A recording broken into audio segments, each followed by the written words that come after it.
Hello, dear students. Good morning. Good morning to you all, especially the students of Class 9. Welcome you all to online class. I'm Richard Gomez. I'll take English first paper of Class 9 today. Unit-1, the last lesson, Lesson-4, page 14. Everybody open your book at page 14. Bangabandhu's relationship with other countries. So open your book at page 14. Here there are two pictures. Lesson 4, Bangabandhu's relationship with other countries. A, look at the pictures below and discuss the following questions in pair.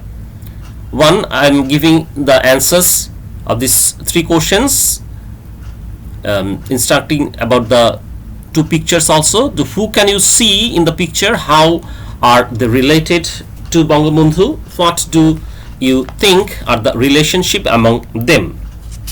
That is, first of all, I can tell you that in picture 1, Bangabandhu Sheikh Mujibur Rahman and Mrs. Indira Gandhi, the then Prime Minister of India, are seen, and in the second picture, Bangabandhu Sheikh Mujibur Rahman and Fidel Castro, the then Prime Minister of Cuba, are seen. And about the next two questions, I am telling that the charismatic leadership of Bangabandhu inspired India to come forward to extend its support during the Liberation War, even in his absence. Later, Bangabandhu was given a warm welcome at Palam Airport at Delhi by Mrs. Indira Gandhi, the then Prime Minister of India, on the occasion of his way back home from Pakistan jail via London. And Bangabandhu owned the position in the heart of people across the world by his selflessness, courage and greatness. Among the world leaders who admired him were India's Prime Minister Mrs. Indira Gandhi, Palestinian leader Yasser Arafat and Cuba's President Fidel Castro. Bangabandhu signed more than 70 treaties, agreements, memoranda and contacts with different countries and came closer to world leaders. He had a good relationship among them. That's why these photographs are taken in different occasions. Now I'm going to the text. Read the text, page 14, the first paragraph here. B. I have not seen the Himalayas, but I have seen Sheikh Mujib. In personality and in courage, this man is the Himalayas. I have thus had the experience of witnessing the Himalayas, said Fidel Castro, the then Prime Minister of Cuba, in 1973 when he first met Bangabandhu. Such was the impression Bangabandhu left on the minds of world leaders. He owned the position in the heart of people across the world by his selflessness, courage and greatness. This is the dialogue from Fidel Castro about Sheikh Mujibur Rahman, that he's like Himalayas, that is, he's very firm in character, selflessness in his courage and greatness that made Bangabandhu, that was the impression of about Bangabandhu on the minds of world leaders. Now the next paragraph. Any country has to determine its modes of dealing with other countries of the world. The Constitution of Bangladesh of 1972 clearly reflects the philosophy: friendship for all, malice to none. Bangabandhu led new government decided to maintain friendly coexistence with other countries based on this principle. That is, this is the principle that we should make friendship to all, but no harmful attitude, no malice to anyone. The charismatic leadership of Bangabandhu inspired India to come forward to extend its support during the Liberation War, even in his absence. He played an It played an active role to convince the world leaders about sufferings of the people of Bangladesh and their right to be free. Moreover, this country supported the freedom fighters with its army fighting the Pakistani occupation forces in a frontal war. Not only that, Bangabandhu was given a warm welcome at Palmer Airport at Delhi by Mrs. Indira Gandhi on the occasion of his way back home from Pakistan jail via London. However, Bangabandhu's foresightedness, courage and mental strength were evident in his query to Indian Prime Minister when she would withdraw her army from Bangladesh. Mrs. Gandhi soon replied, "Anytime when you wish." Noticeably, the great leader Bangabandhu had a strong personality to ask for any clarification from any other leader of the world. Here it is said that Bangabandhu was arrested on 25th March when after declaring independence by him, and he was abducted and taken to Lahore, and there in the jail he was captivated. So during his absence in the liberation war, India helped us, and this made the world a positive philosophy, positive idea about Bangladesh and the sufferings of the people here, that we have the right to be free, to get rid of Pakistan oppression. So, and whenever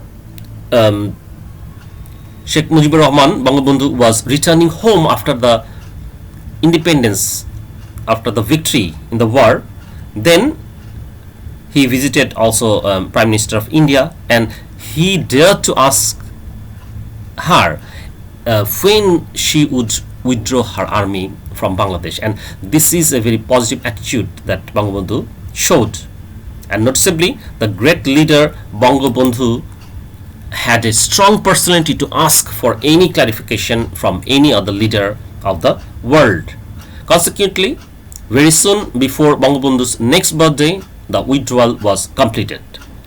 Bangabandhu had an open mind to maintain good relationship with all countries irrespective of their capitalist, democratic or socialist ideologies. He left no stones unturned to make entry into different global organizations. During the period between 1972 and 1975, Bangladesh signed more than 70 treaties, agreements, memoranda and contracts with different countries of the world. Managing entry into OIC, that is Organization of Islamic Cooperation, and attending its conference at Lahore filled up a major gap in diplomacy of Bangladesh. It opened opportunities to explore all the possibilities of trade and other potentials with the Islamic world. That is, Bangabandhu, between the period of 1972 to 75, he did many agreements with different countries, and more than, here it is say, 70 treaty he signed in this period for betterment of the country, for a good relationship to other countries, for with also the and he also went to the conference at Lahore, and it filled up a major gap in diplomacy of Bangladesh. So next para, Bangabandhu charmed common people all over the world. His speech in different summits revealed that Bangladesh did not only think about his own self, it was also concerned about injustices prevailing in the rest of the world. Bangabandhu sent a medical team to Egypt and Syria for the treatment of the war victims of Arab-Israel war.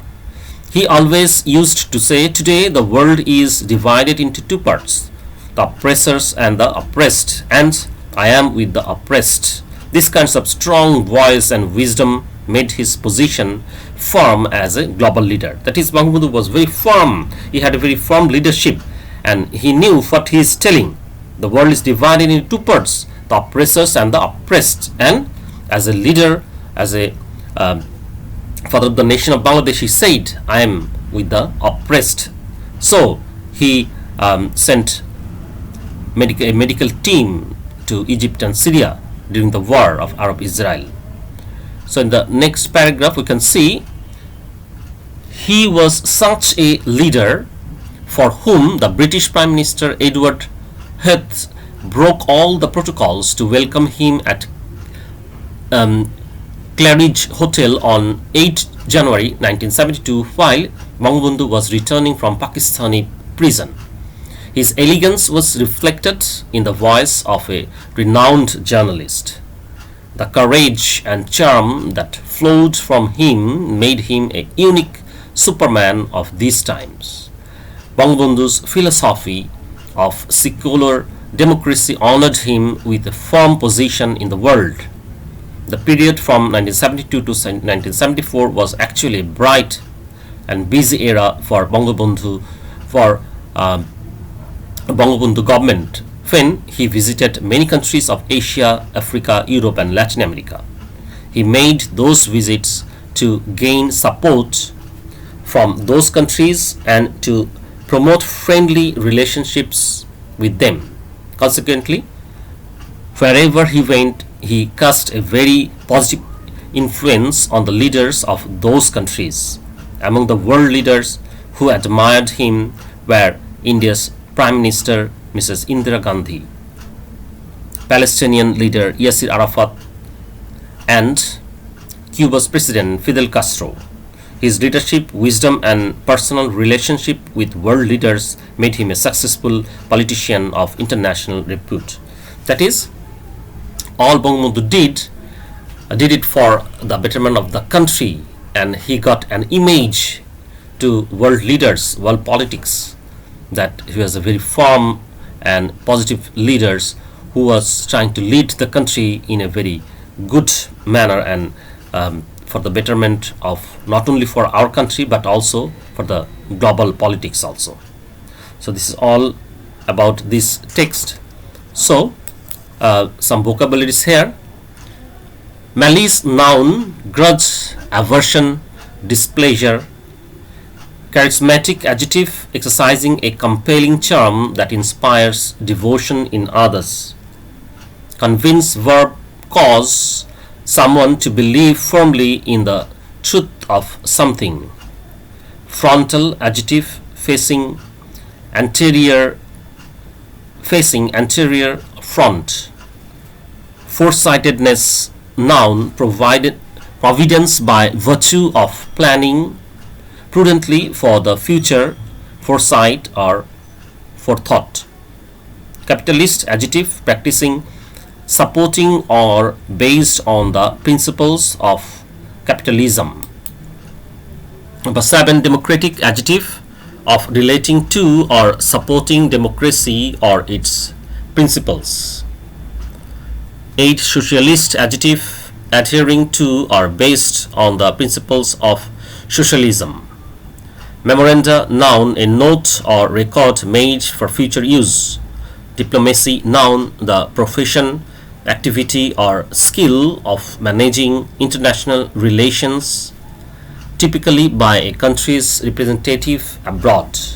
11, protocols, noun, the official procedure or system of rules governing affairs of state or diplomatic occasions. And last of all, number 12, elegance, noun, loveliness, gracefulness, magnificence. All these things which we are doing in online classes, these are your classwork. You should follow, you should write it in your classwork copies. I told you earlier, you should also copy all these things, vocabularies and the exercise which we are doing. And some works we are giving you as your homework. For example, C here will be your homework. You have to write down the answers of C. D, there are opposite words. It is needed. I am giving you the answers here. D, charismatic, its opposite is boring or dull. Evident, unnoticeable. Harmony, dissonance. Wisdom, folly. Capitalist, socialistic. So this is all about D. And here E, this is also, there are some questions you have to answer. Also you have to write it in your homework copies. Number E also. So C and E will be your homework. And here underline the, that is if, number if it is said a successful man or woman,